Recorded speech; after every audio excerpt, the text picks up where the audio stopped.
welcome again to another press briefing. We apologize, we couldn't hold one, I think, the last 1 week or so. Clearly, I had traveled, and my colleague here, Mr. Amos Chanda, I think, was also away in the US, so we're sort of absent. But we know that there have been a lot of issues the past few weeks, and we felt that the quickest opportunity, let's get together and interact. I decided to invite my colleague from State House, obviously because we believe that he must have lots of questions and we want to be available to answer those questions. That's the whole idea of these press briefings. And today's format, I am not going to give a statement, or neither is Mr. Chanda, because we thought that we should give you an opportunity to ask the many questions that I'm sure the Zambians are asking, that you're also asking as media people. So that's how we're going to hold today's press briefing. So who wants to go first? Daily Mail, I can see your anxious. Yes, please. Good morning, Minister. Good morning, sir. My name is Dora from the Chanda Daily Mail. The Patriotic Front was formed on the pro-poor policies. Just midnight last night, we saw an increase in the prices of fuel, which definitely will have an effect on other essential commodities. Has government got any plan to intervene apart from what the Minister of Finance announced yesterday in Parliament? Then I don't know if I can ask the questions I have at once, or maybe we answer this one first so that we provide clarity. I think that you're right that the Patriotic Front was formed on pro-poor policies, and clearly as government, as cabinet led by His Excellency the President, we are always monitoring what's happening in the economy, not just locally but also internationally. And going by the politics internationally, we were anticipating that as the Zambian economy, just like we've seen in South Africa today also, would be affected by some of the things happening internationally, particularly as the dollar gets stronger, that the kwacha would depreciate, and that this would have a direct impact on the fuel prices. And this is why a few weeks ago we announced an increase in the minimum wage. It is part of supporting those who are poorest among us. This is why you have seen that we've been consistent in saying that we have to increase the number of people who are on the social cash transfer. Again, it was because we are thinking immediate, short-term and long-term in trying to cushion our people from some of these shocks, both locally but also externally. The issue of fuel price increases is not unique to Zambia, because fuel prices are a function of only two things: the international supply and price of oil internationally. And if you follow the price of fuel this year, it has continued to increase, and that would have a direct impact on our capacity as a country to procure this fuel. And also, since international fuel prices are in dollars, you have seen that the dollar has continued to gain. Clearly, that has an impact on the kwacha and our capacity to procure this fuel. So a responsible government, just like other governments in the region has done, had to determine what was the best way. Yes, we have to share the cost with the people in terms of increasing the price of fuel, but at the same time we've taken some steps to also try and cushion the citizens. The Minister of Finance, whom I know will be doing a Sunday interview and a press briefing before Tuesday next week, belabored the point in Parliament yesterday that there are still other measures that she wants to continue to take to ensure that we stabilize the kwacha. And if there are any gains, significant gains in the kwacha, then government will be responsible enough to pass them on to the people. yes, please. Let me just ask a second, unless you have a follow-up. Yeah, it was just a follow-up. Since you were talking about the kwacha, I thought maybe you could use this opportunity to get an update in terms of how we're doing with regards to international reserves as a country. Yes, when the Minister of Finance presented the budget last week, she did mention that the reserves are around 2 months, but clearly she preferred that there were about 4 months cover for the country, and that is her intention in 2019. Yes, my other question has to do with the Minister of Finance mentioned that there'll be restructuring of the Zambia Daily Mail on the Times of Zambia. So what kind of restructuring should the public anticipate, and us, the employees? Look, again, government took a decision to place the Daily Mail and Times of Zambia under the Industrial Development Corporation in an effort to see how these companies can be saved, and also ultimately if they can be saved at all, you know, because at the end of the day, government wants to expend resources in the most efficient manner. Now, I like a book I read many years ago, Who Moved My Cheese? Clearly, online media has brought up a new dimension in terms of access to information. So the traditional media, particularly newspapers, are suffering. That is a fact. And government has to admit to that fact. Daily Mail, Times of Zambia has to admit to that fact, because while before traditionally you get the news when you got out of your home and bought a newspaper, today you don't have to. You sit in your house before you even leave you read it on your phone before you read your newspaper. So we do have to address the challenges at Daily Mail and Times of Zambia, particularly Times of Zambia. Its debt is beyond its assets, almost saying that it is insolvent. And is there a possibility to turn it around? We know that Daily Mail is just hanging on.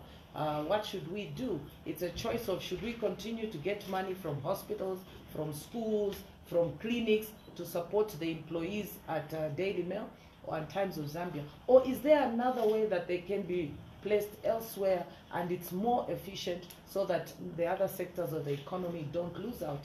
I think these are the issues that IDC is grappling with. Restructuring has to be total restructuring. First, the business model. Is it working or it's not working? Is there another business model that can work? We have to interrogate that, and that is what will determine what the structure will be, what the vision will be, what the staff will be, and its future. We need first a new business model.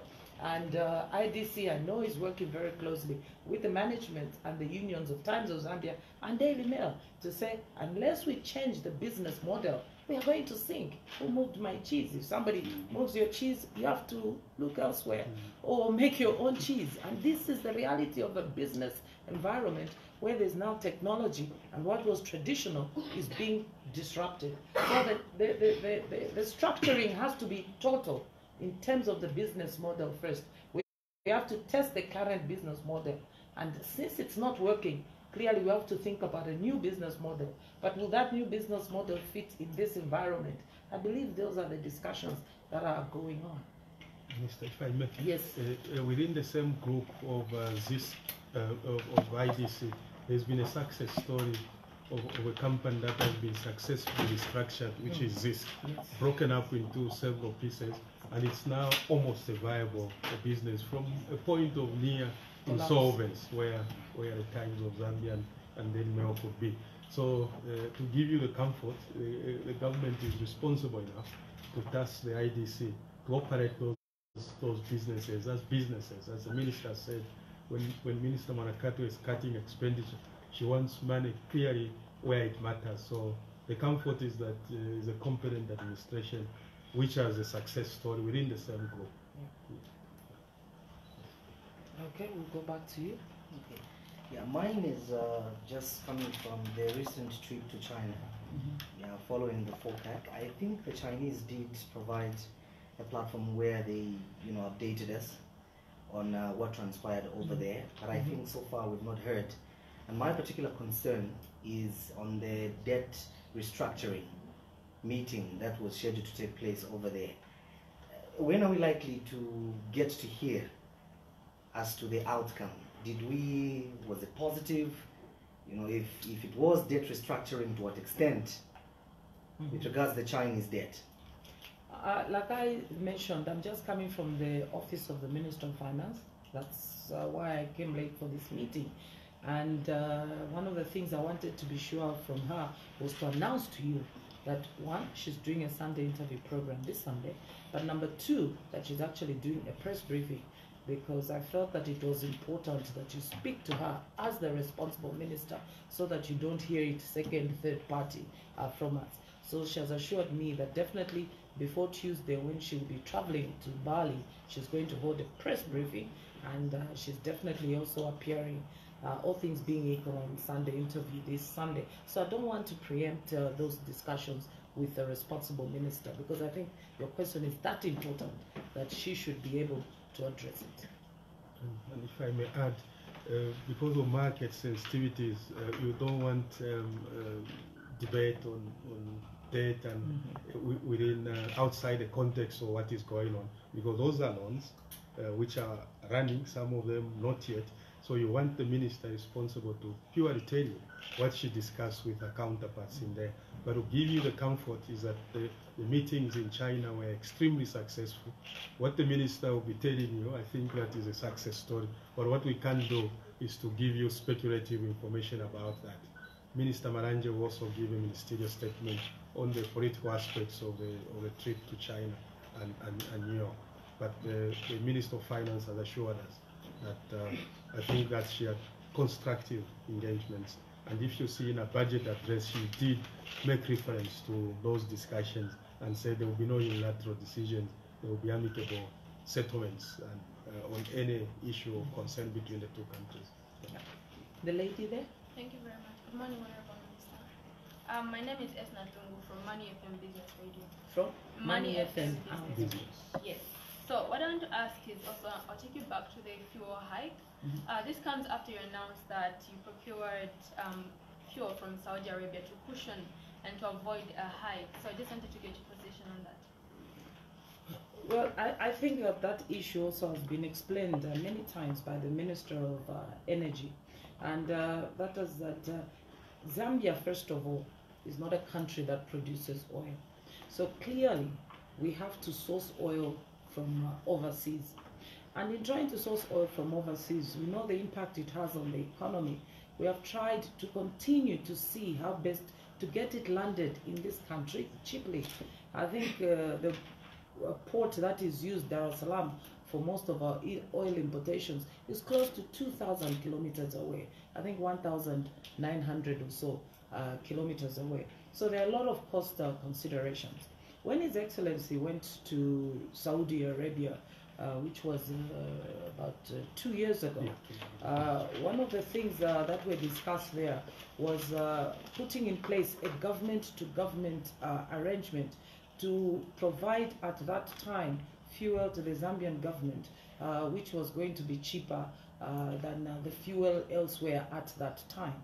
Now, we wanted to begin to try this out and see how it was going to work for our country. And I think the first procurement was done of about 15 million liters of petrol and 15 million liters of diesel. I think the Minister of Energy was making the point just about 2 weeks ago that in spite of that price, we are still not in control of the transport cost for it to land in the country. But at the same time, those quantities were very little. If you look at what ERB, even the Ministry of Energy, released, the 15 million diesel is only up to 6 days. The 15 million liters petrol is only up to about 13 days. So it really did not have the impact. It does not mean that the ministry or government as a whole does not want to continue to explore the possibilities of getting cheaper oil into the country. It's all in our interest, all of us. But at this point, we have seen oil prices are increasing because of international politics, because of the dollar getting stronger. And for us in Zambia, the third issue is even because of transport costs to get it into Zambia. It hurts government all the time when we have to believe that we have to share cost with the people. But this was unavoidable, because if we didn't, we would have actually seen another deficit of close to $30 million, which would have had to be sourced from somewhere. It would have had to be filled up by us, government again, looking for money elsewhere. And this would ultimately create further inefficiencies in the economy for everybody and would all suffer even further. And the model for procuring oil in this country, which is cost plus, means that we must always be able to have sufficient resources to cover the cost of fuel coming into the country. We do not produce oil in this country. We should all just continue praying that one day we'll find some here.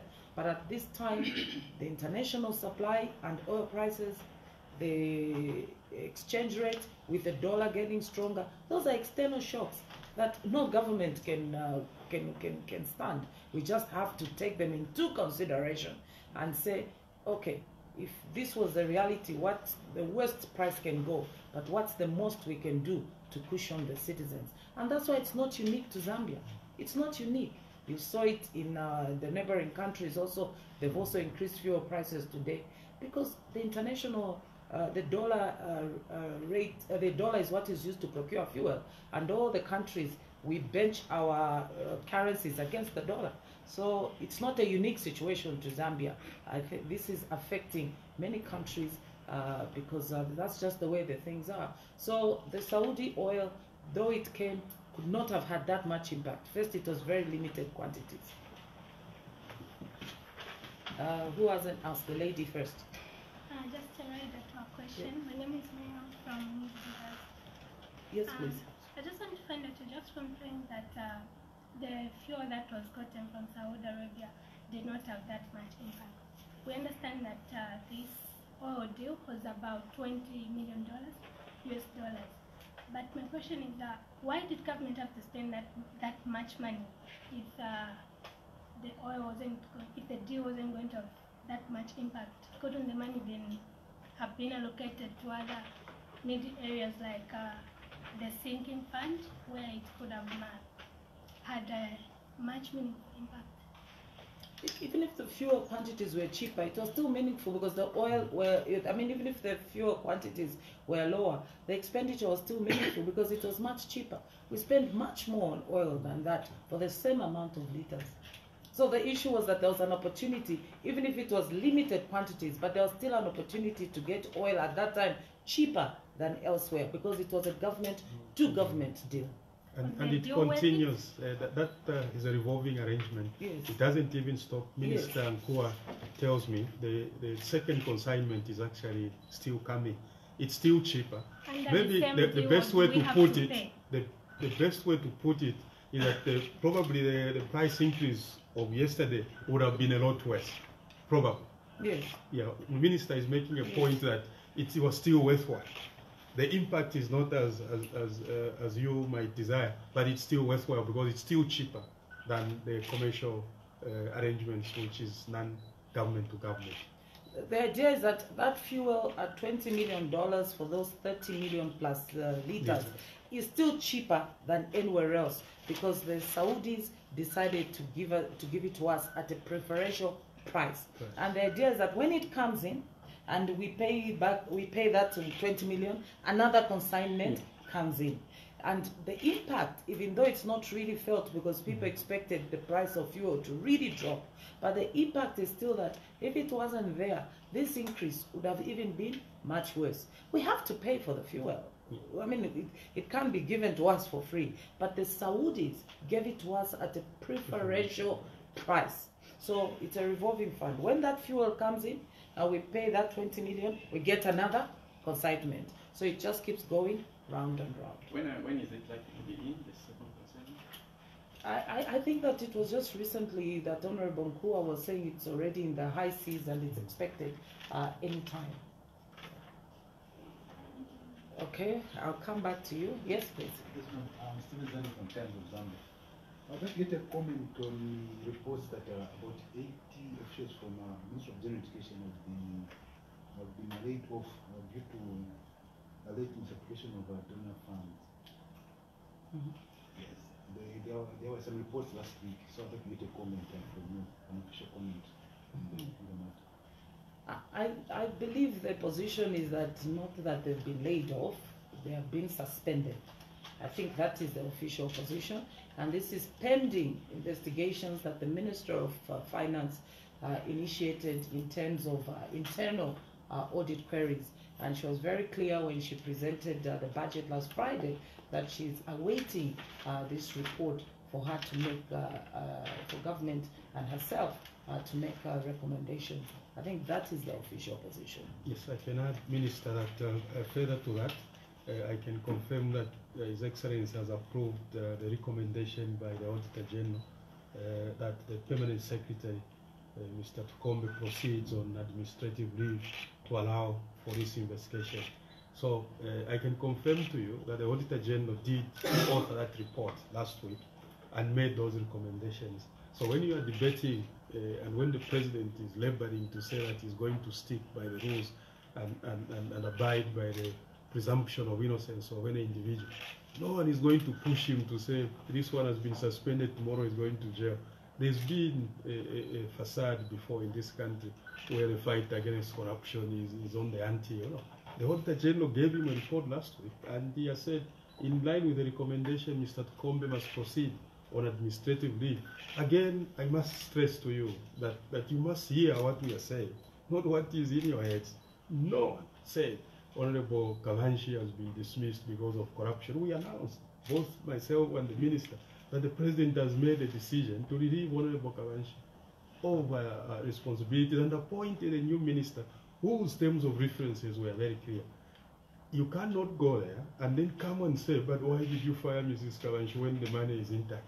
You must get it very clear. Even now, I'm not saying Mr. Tukombe has been found guilty of anything. The President has approved that he goes. In fact, I can say he has asked him to proceed on leave to allow for this broader investigation, internal audit. And that internal audit was instituted by the Minister of Finance, whose function it is to put internal audits in any government department. So again, I can tell you there that it's not Africa Confidential to tell us when to do that. The Minister of Finance moves in. If any responsible media picks up that and comes in between there and compromises the integrity of the investigation, at that time we'll decide what to tell you, because there's that breach of the confidentiality that is supposed to be there when an investigation is going on. You must understand, and the country must understand, that the new way of doing things by this President is that there is presumption of innocence. Even if you think somebody is guilty, you must allow the systems to run their course. So the Minister has put it very clearly. People have been asked to go on leave, others suspended, to allow for that investigation. I can state again there that is not the function of any donor country, whether they are from the east or west, to do that. Government does look at its resources in that manner. These processes, by the way, started long before all these red flags were put across. So I was trying to emphasize your point to the Minister, that in addition to those people, the Permanent Secretary has proceeded on the Yes. Who else? Yes, please. I don't know, I stand to be corrected. I was Your name to, first? Oh, my name is Elias. I work for News Agency. I was trying to read through the budget to see what the Minister said on the IMF deal, but I didn't see it. And my question is, why the silence? Why? Because people are expecting the government to say, and the Minister of Finance to say something. Why was there silence? The Minister of Finance has been very clear that even today's newspapers, that she's traveling to the IMF discussions, and I've said that myself and my colleague here, we do not want to preempt those discussions, and this is why before I came here in my meeting with her, we agreed I was going to let you know that she's doing a Sunday interview and that she is doing a press briefing before Tuesday next week, because I believe she's leaving on Tuesday for the IMF. And I think that we must give her latitude to work and prepare for that meeting, and she'll announce to you what she expects to achieve. And when she comes back, she'll announce to us also how these meetings went, just like we stated on the discussions she had in China. And also that Honorable Malanji will be giving statements on what transpired in the US during the UN meetings. I think it's important to allow the substantive minister, particularly of finance, at this point in time, with all these issues going on, that let her give you her position very clearly. That's what we said. And further to that, the discourse between Zambia and the IMF must be put in context. Yeah. There's never been a disengagement. And an IMF program is not a permanent feature within a country. So the narrative again must be put that there wasn't a program that the IMF was stopped. The IMF provides finances to governments, which are shareholders, by the way. The Zambian government is a shareholder in there. When it is in a certain financial situation, it goes there. So there's never been any program that has been terminated. Neither has there been any disruption of relations. I can confirm to you that yesterday, His Excellency the President and the Governor of the Reserve Bank and the Minister of Finance and the Minister of National Planning had a discussion. The impression I got is that there are normal processes going on. Minister Monakato is engaging the IMF within Article 4 consultation. This is a normal process within which a country engages the IMF. I can tell you again that I think she will be coming to you with a positive story. It's not stated that at every turn she must tell you the status between Zambia and IMF. It's just like Zambia and Malawi. If there is nothing, we will not be telling you anything. If there is anything, we'll tell you that. So there is proper relations and normal consultations between IMF and Zambia. And His Excellency is very desirous that when the noise is out, when the distraction is out, he instructed her that she must continuously engage with them. So that's a positive story I can tell you from the meeting of these leaders yesterday. And there seems to be a perpetrated campaign to paint Zambia as having problems with our partners.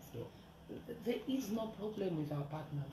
It's why you continue to see that whether it is the World Bank, whether it's the IMF, in fact, IDA, an arm of the World Bank, will be hosting a very important meeting in Zambia in November. Why would they be coming here if we had problems? It is because they have confidence. They have picked on Zambia to come and host such an important meeting as IDA, which is part of the World Bank. Why would the UN family be giving awards, accolades to our president at the UN? That should tell you that there are people out there who see through all this smear campaign and they are saying, no, there's something happening in Zambia that is good. We've taken bold steps for development in the country, and that other people are determined to continue this smear campaign. But it is not working. It is actually not working. For people to go to the extreme, I call it, to even say, no, government has sold ZNBC. First of all, that is just ignorance. Because ZNBC was formulated under an act of parliament. Any change in that shareholding needs parliament for a motion to be brought to the floor, for it to be debated, and parliament to agree. So for me, I'll either reduce it to ignorance or just being purely evil to want to paint this country bad. And how can we be pulled into that lie? Because you know what is an act of parliament, isn't it? It's not like going to Pakra and saying, oh, Mr. Amos Chanda and Dora of the company, let's change shareholding today. No. If it's an act of parliament, it means that cabinet has to agree. Me, the substantive minister, would have to take a motion to parliament, which all of you who cover parliament will hear about. Then there will be a debate in parliament, then an agreement, then an announcement that parliament has decided to change shareholding of this. So it begs me that what is that basis of this story to keep being perpetuated, even in international media? I thought the purpose of Google was to research quickly and understand these things. And Minister, if you are vivid a 1% understanding of international politics and diplomacy, even if you gifted the Chinese with ZNBC, I can tell you that they will probably say no. There is no country that can go and run a national broadcast of another country. I can tell you that, even if you gifted it to them, because how would they run it? That's a national broadcaster. Its mandate is just, how can a foreigner run a national broadcast of another country? First of all, it's a hell lot of a job for you to do. I can tell you, the laughter even among Chinese, they say, but these Zambians, who are they? They say, look, you, Amos, we know you, but are you the same as these people are saying? Now, these are the Chinese when you are seated with them. And they are wondering, how can somebody sit and put that And it goes into the formerly International media. respected Africa Confidential. I'm saying formerly, how can an editor pass that? Even when you are seated on your own, you know that this Act of definitely Parliament. can't work. Yeah. Okay, let me come back to you quickly so that I go to the others. Yes. Yeah, for me, I'll just revert you a little bit to the issue of oil. I remember we had a company, a controversial company, not controversial, but you know, there were some issues surrounding tallow oils that came. Tallow Surrounding? oil. Tallow. Yeah, which, I mean, if you go back to Google, those things are there. Yeah, so we were told that they would come and do some exploration. Yeah, so maybe we could get an update on that. And then the other issue, you mentioned an institution of interest to me, the Energy Regulation Board, which did promise the Zambians that very soon a cost of service study will be, you know, published to ensure that the justification of, you know, tariff adjustment is given. But we haven't been given the cost of service study. So what is really happening on that front? I do recall that I think tallow oil was supposed to be in initial stages of exploring in the Wapula area, but maybe it would be good for the Minister of Energy at one point or another to give a brief to the nation, and I'll make sure that I mention, but I'll also ask my colleague here to say something about that. But on ERB, I think that a lot of work has been done by the Energy Regulation Board in terms of sharing with us their cost plus model in terms of pricing of fuel in Zambia and tariff The cost of service adjustment. study was for Yes. electricity. Yes, I think it was for electricity, but you're talking oil for electricity, So not for oil it ERB. was tallow, Okay. and the other one was for electricity. Electricity. Tariffs, yes. Okay, then. Yes, I bumped into something, Minister, which again, nothing controversial about tallow oil. When we went to Namibia for the SADC summit, the tallow oil people knew the president was there. They came into the lobby just to tell him that they continue to assure him that they probably will be good news in Zambia. They have been exploring in the north of the country, especially on the northern side, because it's in between Wapula and northern. They've done phase 1 and 2. They are giving positive indications, and they say they don't want to excite the president. They just told him that, Mr. President, all we can tell you that wherever we have gone, Star Oil, if the good Lord put it there, we always find it. That's what they told him. And when I traveled to London, he authorized me to visit their company again. They assured me that they are very, very excited with the initial results that they have given. But we want to be a very orderly, normal government. We want the Minister of Energy to come and give you the details. But what we know is that the executives of a company like that will not be assuring the president if what they are not seeing is not sensible enough to communicate. So there is an ongoing process. They are still on the ground. They brought one of the biggest aircrafts that has ever been to Africa for exploration. They finished that one. Now they are drilling actually to see whether their commercial reserves. Well, what I will promise you is bring these two issues because I think they're very important. The tallow oil and the cost of service study, that we should get an update for the benefit of the nation from the Minister of Energy.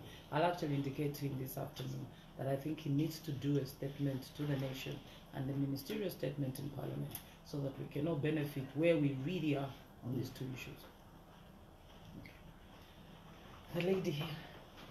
My name is Nyonyama. I'm from Library.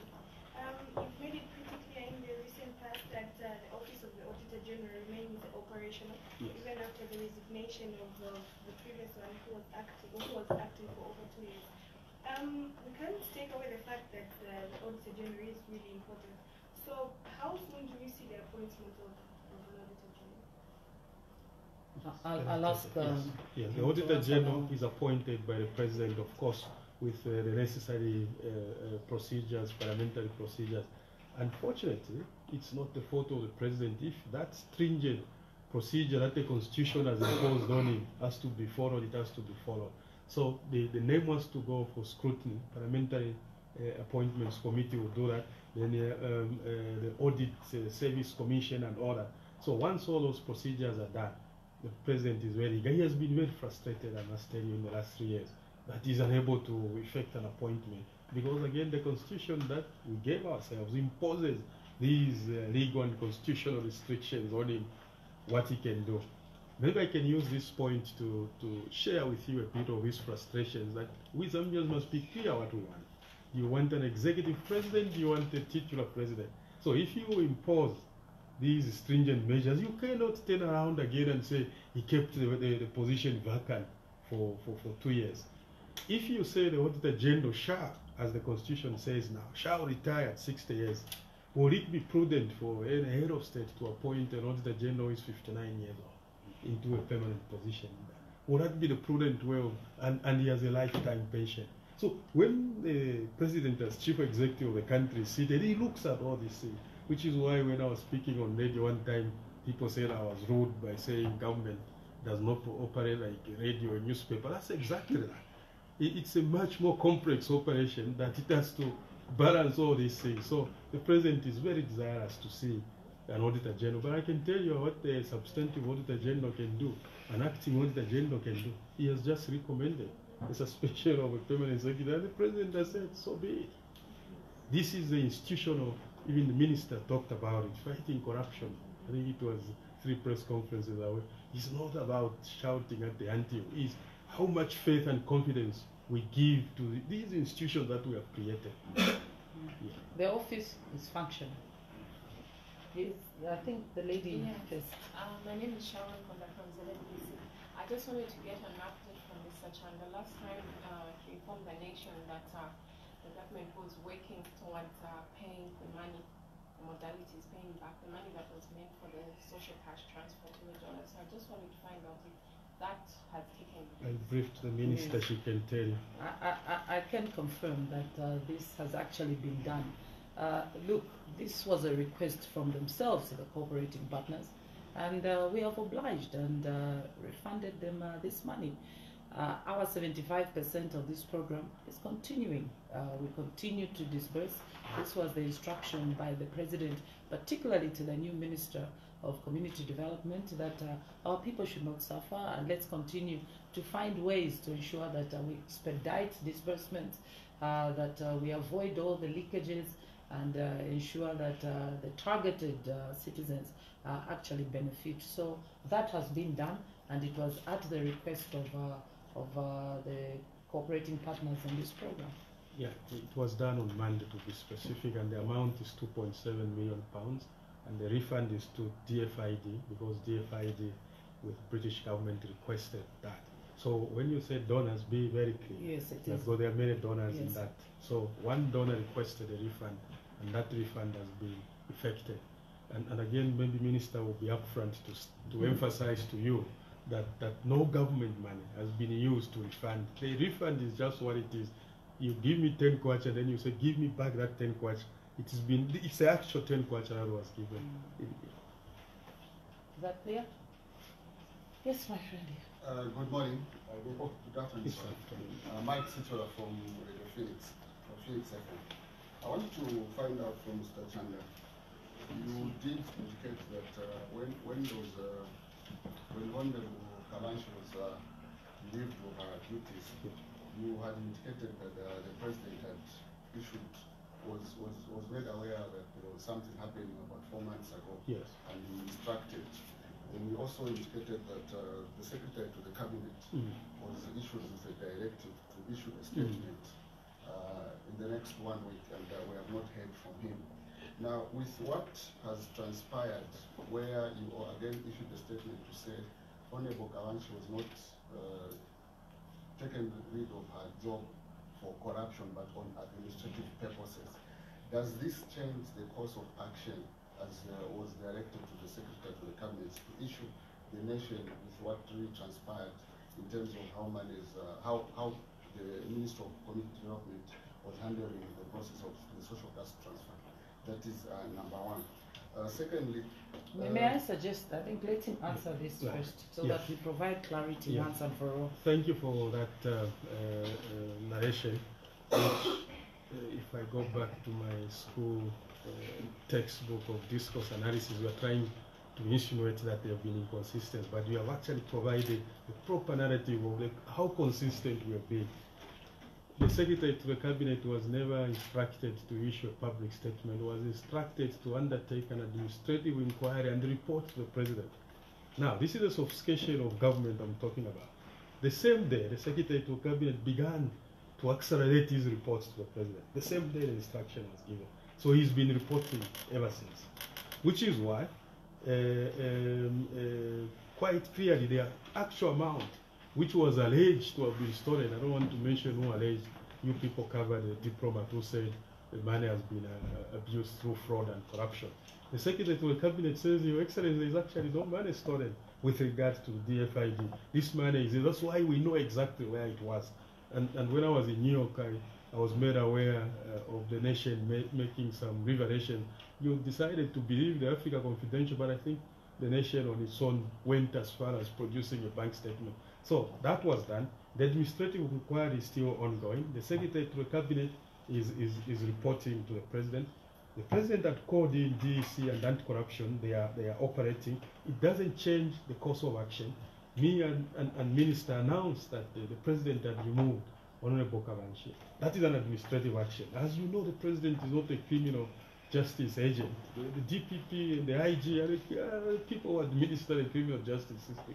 In his judgment, the President removed the minister and instituted further administrative inquiries. Those are ongoing. It doesn't change the course of action. And the reason why we are even going as far as commenting on this, because there is this outbreak with disease of lying, which is why the minister can, in the midst of an investigation, tell you that money has been refunded. I think we are trying to help you to follow the story properly. The inquiry is still ongoing. The President was made aware that the instruction of the inquiry on 4 months, that's not when the President was made aware. He was aware of this much longer, but the definitive instruction he gave for this inquiry administratively to be done was 4 months ago. And we still stand by that. The President was made aware of this. I can now review to you that as early as February. But this is the President who is a stickler to the law and the rules of justice. He won't tell you today we found, because sometimes 10 kwacha might move into this bank account. If you are going to pay a daily subsistence allowance of a social welfare officer who is going to Mongo, and somebody maliciously says somebody has been paid 20 kwacha, you won't have the President saying there's a suspicious payment. Until that inquiry is done, if there is nothing, we will not announce that this person was accused of that. You are going to destroy lives. What country will remain of all of us if somebody, as I have come here, alleges that I have come with 10 cars?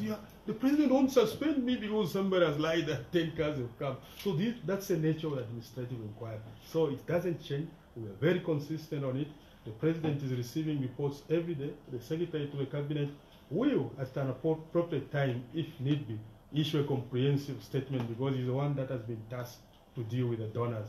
But he's also tasked the Minister of Community Development, Minister of Finance. He added the Minister, yesterday you were not there, Minister of Information. He wants constant engagement with his donors to be telling them what is going on. In fact, I think the point to be made here is that we, the Zambians, are the biggest stakeholders in this.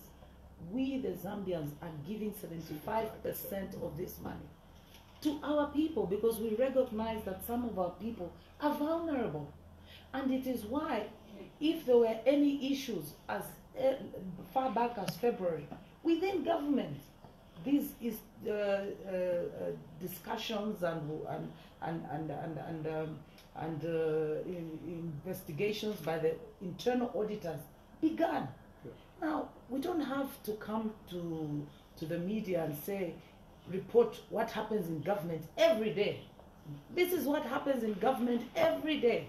It is why it was extremely shocking to us that one of the diplomats can then fan fire and put this whole matter out of context. In fact, I can confirm to you that Cabinet has instructed the Attorney General to interrogate very seriously the possibility of the people of Zambia and the Zambian government taking legal action against the African Confidential, because the smear campaign it has perpetrated hurts the people of Zambia, not President Lungu. It hurts the people of Zambia. Economy, all economy is about perception. And when people continue to have a smear campaign against our country, it affects the economy of our country. And who suffers It is the people of Zambia. That's why we have acted swiftly, that any insinuation that DFID money was being used to pay debts or DFID money had been stolen, we've acted swiftly to say, at the behest of the DFID and the British government, let's give them back their money, because we knew where it was, and that we have been trying to explain that we ourselves, fighting corruption is not about visitors to this country, it's us. And this happens every day. That's why we have these institutions, to make sure that they address these issues every day. So we, the elected people, and the people of Zambia have an extreme interest in fighting corruption wherever it happens, in safeguarding the money of the people of Zambia, and ensuring that the social cash transfer should continue to be expended prudently. We have an interest. Yes, can I continue? Yep. Thank you very much for that. I was coming to the aspect of Mr. Chanda, where again you did say that statement that there was an administrative issue. That is why Honorable Kawanshi was taken off. But critics have said that it is like you are now telling the investigative wings not to probe Honorable Kawanshi for having money stay in the bank account since December 2017 without being What do those critics say when an allegation has been raised against the minister and the minister remains in office? What do they say? What do they say? I will not respond. Yes, they say the president has not taken administrative action to allow investigators a free. Amos Chanda, you tell him why he's firing him. You also tell him he can take, all he can take is administrative action. If, let's assume for some reason that somebody has alleged corrupt or malpractices against the Honorable Emeline Kawanshi, assuming because that allegation does not become criminal until that person is convicted, assuming that these people will investigate her and take her before the court, again she is still innocent until she is pronounced upon by a competent court of law. It is not the president. But I can tell you, because of the nature of the office of president, sometimes he can know 99% sure that there is a criminal act here because of the instruments available to him.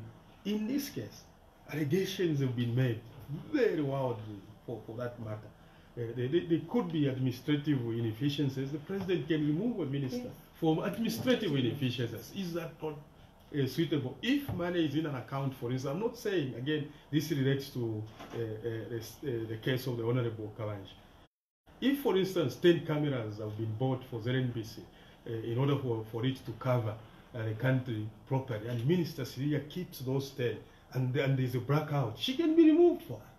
Don't come and tell me that there's no corruption here. Why have you removed her? There is no corruption, but she has caused ZNBC to operate in an inefficient manner. So the president can remove somebody, one, for inefficiency, corruption, malpractice, confidence. Sometimes he can remove a minister and reappoint. Again, it is his absolute discretion. We've seen this before. The minister is removed, and others actually became vice president after they were removed as minister. So there is no relationship whatsoever between the criminal inquiry. That's why in my statement yesterday, I said he does not want these people to be reporting to him every day.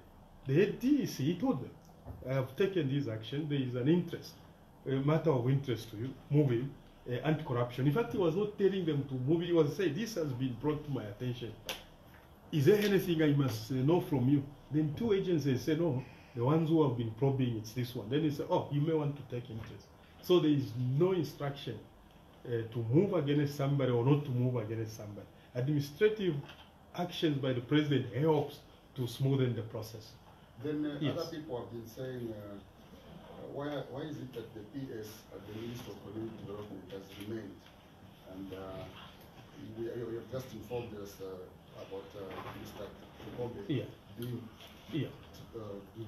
there is no credible allegation against her, and there is no report whatsoever that might suggest any wrongdoing on her part. So she can't go because McDonald's spends in one blog wants her to go. No, that's not how government functions. Oh, McDonald's spends can't tell you what Amos Chanda has told you and what he has left out.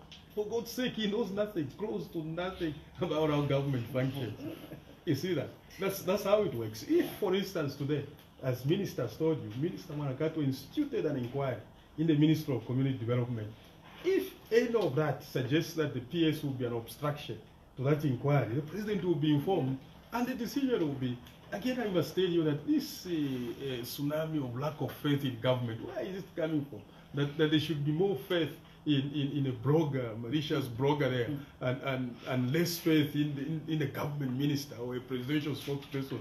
Because what I'm telling you, I mean, did you know that Mr. Tukombe has gone? I've come here to tell you. Who has forced me to tell you? Because this report came from the Auditor General. There's no pressure whatsoever on the President. The only pressure he feels is the pressure of the Zambian people, because he is employed by the Zambian people. If they pressure him to say, we think there is this, again he has to act on the basis of credible evidence or something that suggests some wrongdoing of sorts. Otherwise, there will be no country left if we have to say, look, there's a problem in the Ministry of Energy, the PS cause. Even 16 million people won't be enough to fill the 20 posts in government that there is. Thank you, Minister. Is there somebody who hasn't asked a question yet? Okay, we'll go back. Yeah, for me, I think it's just another development that also triggered quite a lot of speculation, if you may call it, from social media. And you did vividly indicate in your tweet that Professor Lumumba was not allowed entry into Zambia due to security concerns. So what I just wanted to find out, and maybe what the majority of those people that are watching us live right now, as you are on Diamond TV, would want to know, is and Smart Eagles. Don't worry. And Smart Eagles, of course. Yeah. So maybe what I would love to know is, to eradicate speculation, what exactly security issues did Professor Lumumba's presence maybe trigger, if you are at liberty to mention? I think first of all, we are a sovereign country, and the government of the Republic of Zambia reserves the right to allow foreigners to come into this country or to deny them entry. And I think we have a functioning government with each wing of government having very specific role. And if the security wings go to the Minister of Home Affairs and give him advice based on their own investigations, I think that that advice is taken very seriously and considered duly for a decision to be made that this person, and in this particular case, this Professor Lumumba, that truly, due to security considerations, we do not believe that he should be allowed entry. And that was the response by the Minister of Home Affairs. I think that they also reserve the right not to disclose to the rest of us what those actual security considerations are. But clearly, I think that if somebody has a record of being inflammatory, of being disrespectful, of themselves living in a glass house due to plagiarism and wanting to shout corruption or against others on top of their voice, from my perception, I want to believe that it might be a call for some people to take a keen interest and think about security reasons.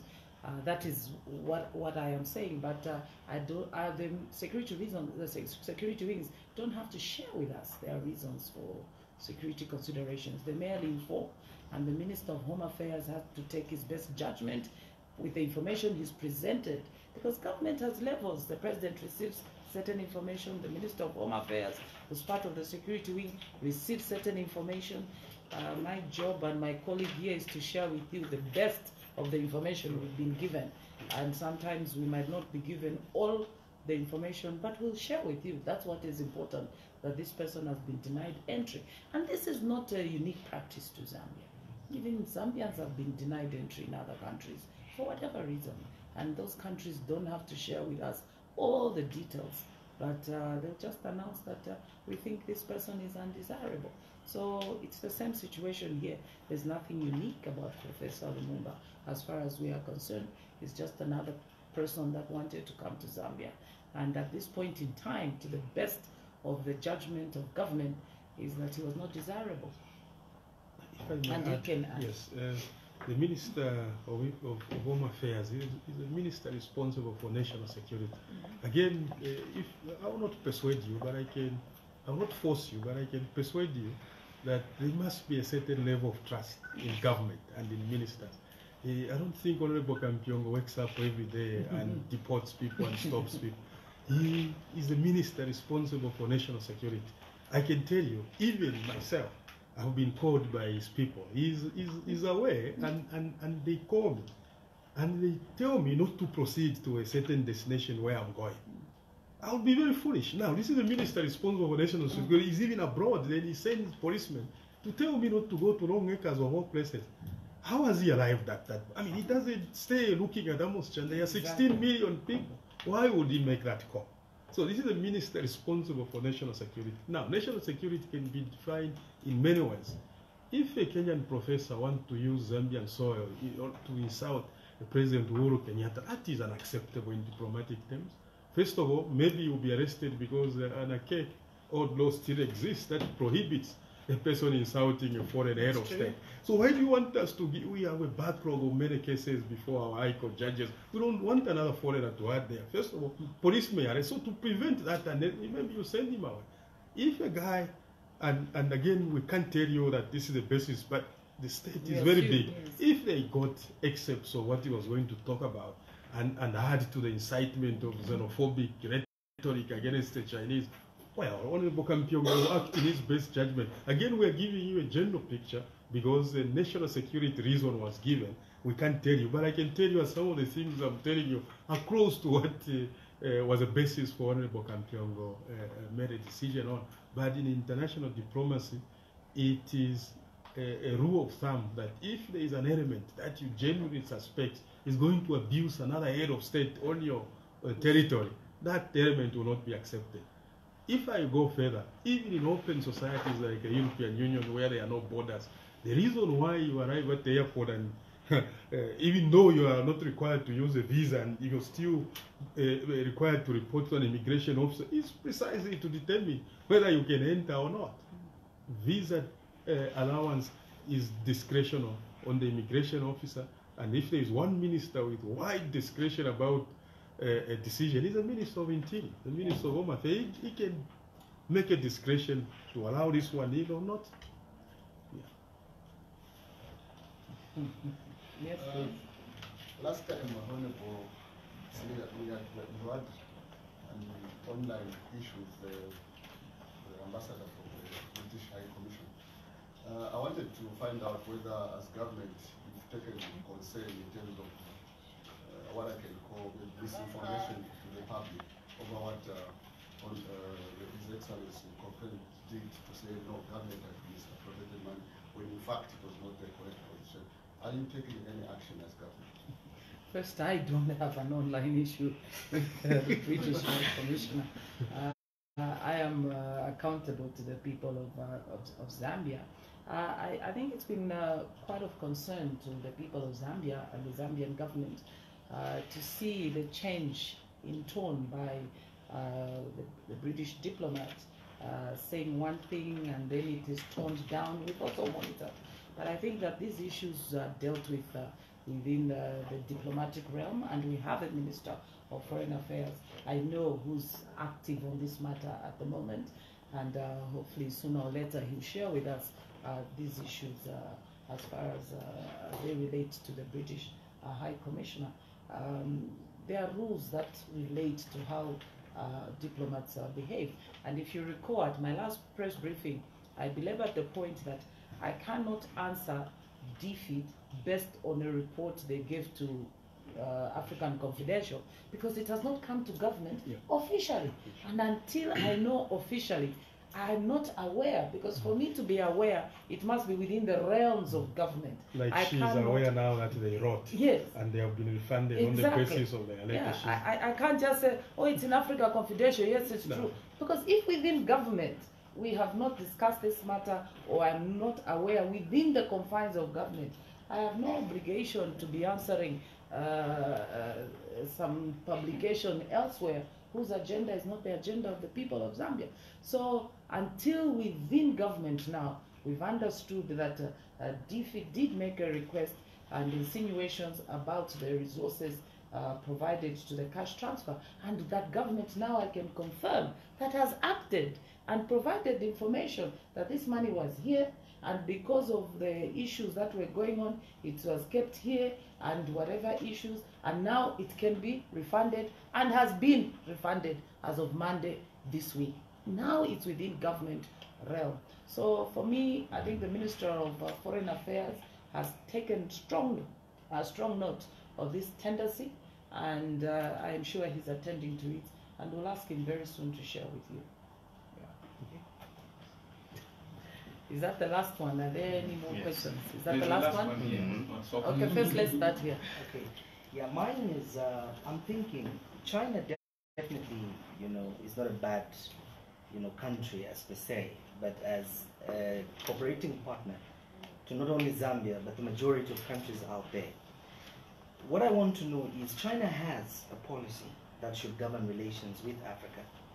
And Zambia, are we looking at the relationship that we have, which is obviously long-term? Are we likely to see a situation where probably the Ministry of Foreign Affairs, with consultation from relevant, stakeholders in government, come up with a policy that maybe should define or maybe govern this relationship going forward for precise, definitive mutual benefits? And to Mr. Chanda, you did highlight that Honorable Kabanshi was relieved of her duties. And if I may get the clarification, yes, it had nothing to do with corruption or maybe operational inefficiencies. I just want to be clear. And if so, statutory institutions that are under that ministry, had officials suspended. Were those officials suspended on account of corruption allegations, operational inefficiencies? Maybe if you could clarify that, just for my understanding. Okay, maybe let me start with the China one. Yeah.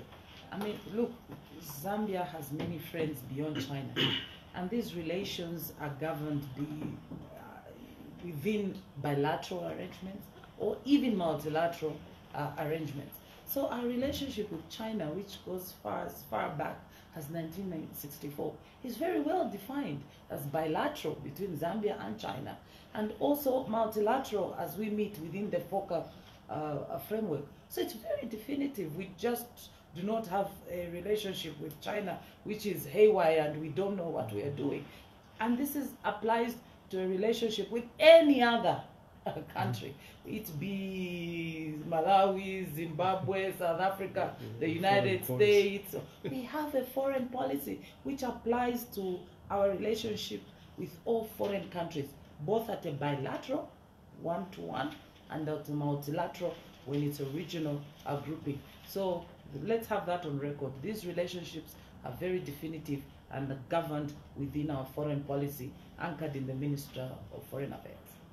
Okay, let me be very clear and I'll speak very slowly. Allegations of corruptions were made. Some of them regrettably by a very senior diplomat accredited to Zambia. Now that is very serious. That's a foreign government. So if this diplomat seems to be a problem, no, are you issuing any action? I'll come to that. Minister has guided, but I'll give you one little insight when I come to that. So that allegation has been made, and has been made in the public media space, has been made in countries where Zambia retains bonds. We are in the bond market in London and New York. And all of a sudden, bond holders begin to call the minister. They begin to call me, the Minister of Finance. Then clearly you see that there is a problem here. Now, the president does not act on a knee-jerk reaction basis. So that allegation is made. It is made in between when the president has ordered an inquiry about social cash transfer not being delivered according to his expectation, or according to this foreign diplomat. Mind you, 75% of the social cash transfer is Zambian money. So if the president hears, they disperse 2 or 3 times in the year. If we're in December and the poor have not received the money down there, there is a minister responsible, there is a PS who is responsible, social welfare officer, there is a chain of people responsible for the delivery of that social cash transfer to the poor. Now, if this man has not reached the poor, whether due to inefficiency, corruption, abuse, or whatever you call it, the president will take administrative action to ensure that this money reaches.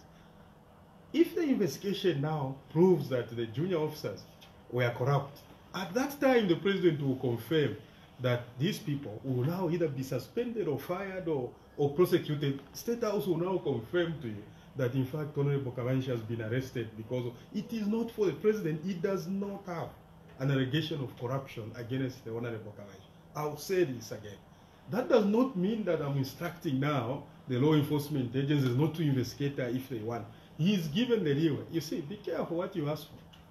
When you demand too much that the president must give you the leeway, he has given the leeway. Now there is no allegation of corruption up to now, I can tell you. But again, I don't want to put pressure on the investigative agencies. As things stand, there is no allegation of corruption before the president's desk against the Honorable Kavanshi. But for the reasons why he removed that one, I can tell you, if it is inefficiency, where it would be. If it's because, or I can tell you that the money has not reached the beneficiaries, and the president wants the money meant for the poor to reach them. So for now, that's where we are. If at any point a credible case or allegation is leveled against anyone, not just the Honorable Emerin Kavanshi, you can't come and tell me that I said there was no allegation of corruption. An investigation is ongoing. That's where we are on that. So I'm very clear. There are no contradiction. It is the most clearest story to tell. I can just tell you off the top of my head that the frustration within some prejudiced media organization is that what they wanted has not happened. I've seen in blogs that no, the big fish involved in the social cash transfer at State House, that's why there are contradictions. Can any one of you tell me one contradiction? I'm here. I'm the one who has issued the most statements on that. Tell me one contradiction on the statements that I've issued. And I'll tell you that, oh, you listen to a blogger, not me. This is why I'm telling you. And I'm not elevating myself. For now, it's me in this office. For now, it's only Dora Siliya. There must be a modicum of respect and trust in government offices. If a government institution tells you this is a situation, clearly there must be a basis upon which, for now, the social cash transfer administration was not pleasing to His Excellency because this is the 90th month and the people didn't receive according to the plan, which is why now, with a refund to the British High Commission, the instruction to the minister is that the 75% component must be dispersed. Because what the ministry wanted was to get the donor component and the 75% and distribute. But because we cannot wait, we don't know how long the investigation will take, you can't get the poor people waiting for 9 months. And at the end of it, we'll find that even the money which was being investigated is in fact there. I do not know how it sits morally in certain offices that an allegation, the British High Commissioner were not arranging anything against him. He mentioned fraud and corruption as a basis for suspension of all forms of bilateral aid. And then again, I'm now becoming a journalist. You people, what's wrong with you? Has anyone asked DFID why they requested a refund? Has anyone asked them whether they have received the refund or not? They are refusing to talk. Has anyone asked them whether all forms of bilateral aid to Zambia has been suspended? Why do you want us to ask for it? Yes. But that was in the public domain. That was my basis last time to say I cannot answer Africa Confidential because if it's DFID, who's their source? You go back to their source. Because as far as government is concerned, they have not made a formal request to us or letter. They've not sent a formal letter to us on this matter. And now when they did, you can see the steps government has taken. But beyond this, ourselves, the president was already concerned about lack of disbursements of government money, the money belonging to the people. And do you people not trust the Minister of Finance? First of all, the rules of Parliament are very serious.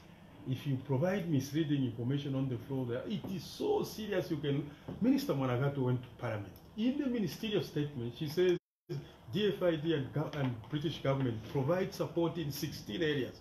And she itemized them. Then she says social cash transfer and Minister of Education is where. And she says she's not going to use the word suspension. She says withheld. Why can't you go back to the British government and ask? You have suspended all forms of bilateral aid. Is the minister... Why is this deafening silence from my friends in the media? You wanted the storyline to say, yes, they have suspended because... Is it because... I mean, shouldn't you be happy when an allegation of corruption has been made? You must be happy that the end result is that actually there is no corruption. But I can see that you are bloodthirsty. And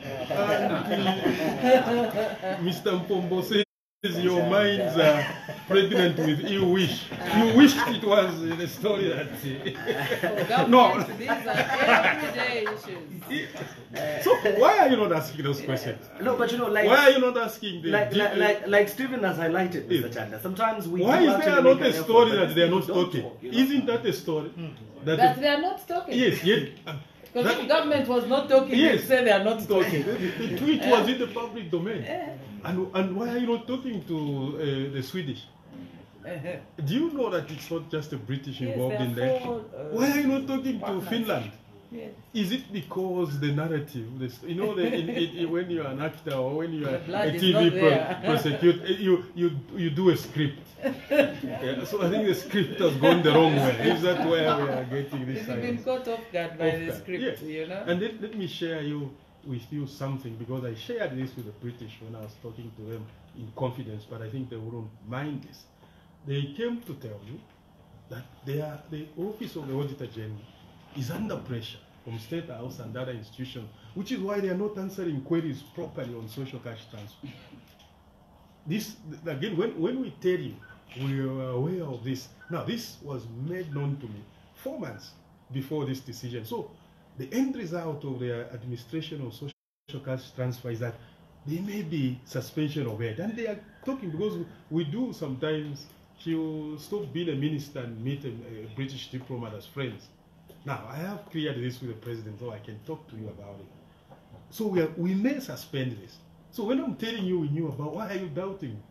This is in July. A British diplomat is telling me this. You are putting pressure on that. Do you know the example that I gave? And I will give it. In that same month, 2 weeks apart, the Auditor General was in London conducting an audit on the London mission. And you had to probe Amos Chanda for £150 for the service he did 4 years ago. So, if the Auditor General can go and probe and raise an audit query on me for £150, what pressure do they have from us not to talk about social cash transfer? Now, I was giving this example to the British diplomats. They were amazed. They said, you mean they are querying you for £150? Yes, exactly. Do you know what that was for? As a diplomat in London, I had a special card of withdraw to enter. So somebody negligent in the mission didn't pay. How is that my problem? But the Auditor General raised it. So I was giving them an example that we actually do not have control over those institutions. So can you have this dialogue going on within this? Ask them, do they receive a call from me? Not to, do they receive a call? So you are the front line in the proper discourse about corruption. Exactly. If we are at fault, the president has told us, particularly two of us, answer as many questions as possible. Tell our own stories. But I'm disappointed you're not asking the other people. If I make an allegation like Kim made about certain politicians who I can't, you ask me, I'll repeat them. If the British have made an allegation, why are you not asking those questions? I think I'll keep asking this question. And I think to end, I've said many times, Zambia is a shining example. Nobody in this country has been spared when there's an allegation, including the office of president. No one. Other countries, even some developed countries, cannot match that because they would have probably shielded people. But in this country, we have demonstrated that our systems work, the institutions work, and we must believe in them because we created them as Zambians. We created these institutions and we must believe in them. It's not 16, 17 million Zambians who sit in one place and adjudicate. It's these institutions we have created that there will be internal audits, there will be external audits, there will be investigators, there will be the office of the DPP until it goes to a court and the court makes a judgment. These sentiments, tantrums, going on the ant-hill will not work. Because within government, these are everyday processes. Everyday processes. Officers are visited for investigations, we answer queries every day. They are everyday processes. And when there's been no corruption found, we must also sing about that because it's good for our country. We mustn't have the predetermined script that we just want to say government is corrupt, government is... And let me end by saying, the reason Cabinet has made decision to begin to look at taking the African Confidential to court is because of the impact that misleading statements have on the people of Zambia.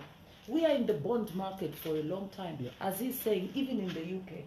And when you begin to smear a country and put out these stories, and it affects the perception of those who are holding our bond, the bond holders, it will affect delivery of even the cash transfer you're talking about, of the economy in general. So it's not just President who should be concerned. Every Zambian should be concerned that our country can be put in bad light by people telling untruths. And one real untruth that can't be questioned is people saying ZNBC has been sold.